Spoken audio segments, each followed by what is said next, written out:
ஓம் சக்தி. இந்த அம்மாவுடைய அற்புதத்துல இந்த மன்றம்னு ஒண்ணு அம்மா அமைச்சு கொடுத்தது பாத்தீங்களா?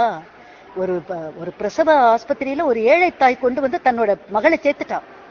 சேர்த்த உடனே அந்த மருத்துவமனையில, அந்த தனியார் மருத்துவமனையில சொல்றாங்க, தனியார் மருத்துவமனை எப்படியாவது தம்முடைய பிள்ளை இங்க அந்த காப்பீட்டு திட்டம்னு ஒண்ணு கொண்டு வந்தாங்க இல்லையா, அதை வச்சு இவங்க நம்ம ஏதாவது பண்ணிடலாம்னு நினைச்சு உள்ள போனா ரெட்டை பிள்ளையா இருக்குது, ரொம்ப சிக்கலா இருக்குது. தாயை காப்பாத்துறதா பிள்ளையை காப்பாத்துறதான்னு எங்களுக்கு தெரியல, ரொம்ப சிக்கலா இருக்குது. நீங்க உங்களுடைய வசதிக்கு நீங்க இங்க இருக்கிறத விட இன்னும் கொஞ்சம் நீங்க அரசாங்க ஆஸ்பத்திரிக்கு போயிட்டீங்கன்னா உங்களுக்கு இன்னும் கொஞ்சம் நல்லது, நீங்க இங்க நிறைய செலவாகும்ட்டாங்க. இந்த அம்மா அழுது கதற, ஐயோ என் பிள்ளையினுடைய வருகை இருக்கக்கூடிய மாதிரி தாயினுடைய அந்த பிரசவ வேதனை ஒரு பெரிய உச்சத்துல வந்துருச்சு. இப்ப இந்த அம்மாவை ஒரு தனியா ஆம்புலன்ஸ்ல கொண்டு ஏத்தணும். அதுக்கு ஆம்புலன்ஸ் எல்லாம் பேசி அங்க இருக்கக்கூடிய பண்ணையில ஒரு 18-20 வயசு பையன் அந்த மருத்துவமனையில வார்ட்பாயா இருக்கார்.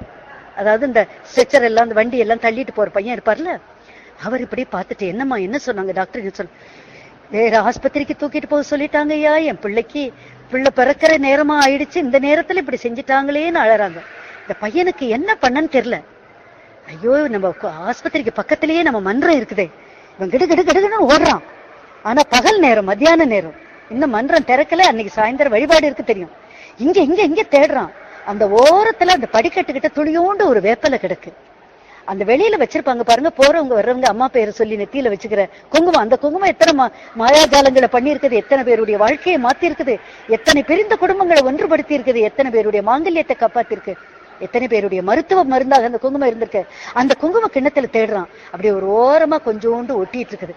அந்த குங்குமத்தை அப்படி விரலோடு எடுத்துக்கிட்டு இந்த விழுந்து கிடந்த கொஞ்சோண்டு வேப்பலையை துளி எடுத்துக்கிட்டு ஓடி வர்றான். வந்த அந்த அம்மா வாயில ஒரு பெண்ணென்ற நிலை கூட இந்த பையனுக்கு தெரியல பாருங்க. அந்த அம்மா அலறிட்டு இருக்குது பிரசவ வேதனையில. அந்த அம்மா வாயில அந்த குங்குமத்தோட அந்த வேப்பலையை வச்சு அந்த தன் கையில ஒட்டி இருந்த அந்த குங்குமத்தை அப்படியே அந்த அம்மா தலையில் தடவி, அம்மா ஓம் சக்தின்னு சொல்லுங்கம்மா, அம்மா நல்ல பாப்பா பிறந்துரும், கவலைப்படாதீங்கம்மா, ஆதிபராசக்தி அம்மா காப்பாத்தும் அப்படியே சொல்லிக்கொண்டே ஸ்ட்ரெச்சர்ல உள்ள விட்டுட்டோம். ஒரு 10 நாள் கழித்து அந்த பக்கமா அந்த அம்மா வர்ற, அந்த வயசான அம்மா தன் மகளை கூட்டிட்டு வந்தாளே பிரசவத்துக்கு, வாசல்லையே, இந்த மன்றத்து வாசல்லையே நம்ம நிக்குது. இந்த பையன் வர்றான் சாயந்தரமா செவ்வாடையில. என்ன பாட்டி இங்க நிக்கிறீங்க, என்ன ஆச்சு உங்க பொண்ணுக்கு? அட தம்பி, நீதானா? எனக்கு உன்னை இப்ப செவ்வாடையில பார்த்து தெரியலையா அடையாளம்? அன்னைக்கு நீ கொடுத்தைய தம்பி, அந்த துளி வேப்பலையும் அந்த சொட்டு குங்குமமும், ஐயோ அது என் பிள்ளைய அப்படி காப்பாத்தி, 2 ஆண் பிள்ளையா ஆம்பளை பிள்ளைகளையா அந்த அரசாங்க ஆஸ்பத்திரி அப்படியே காப்பாத்தி கொடுத்துருச்சையா. நீ தெய்வம் போல வந்தையா, அந்த ஆதிபராசக்தியே வந்ததுன்னு. ஆமா, அம்மா ஒவ்வொரு செவ்வாடை தொண்டனுக்குள்ளும் தன்னுடைய அருளையும் ஆசையும் வழங்கி இருக்கிறாள். அதனால்தான் செவ்வாடை தொண்டன் என்று சொன்னாலே உலகத்தினுடைய நன்மைகளுக்காகவே வாழ்கின்ற சேவை மனப்பான்மை கொண்ட செவிலித்தாய் ஒவ்வொரு செவ்வாடை தொண்டனும். இந்த உலகத்தின் தன்னை தேடி வந்தாலும் சரி, தன்னை நாடி வந்தாலும் சரி, வராவிட்டாலும் சரி, உலகத்துல எந்த மூலையில் வாழ்கின்ற செவ்வாடை தொண்டனானாலும் அவன் ஓடி வந்து உதவுகின்ற மனப்பான்மை உள்ளவனாக இந்த ஆன்மீக இயக்கத்தை அம்மா உருவாக்கி தந்திருக்கிறான்.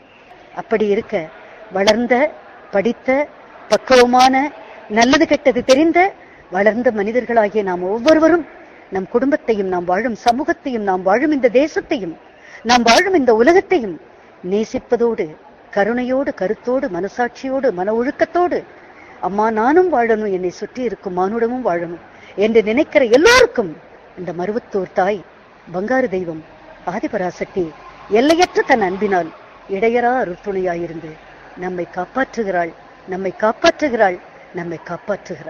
ஓம் சக்தி.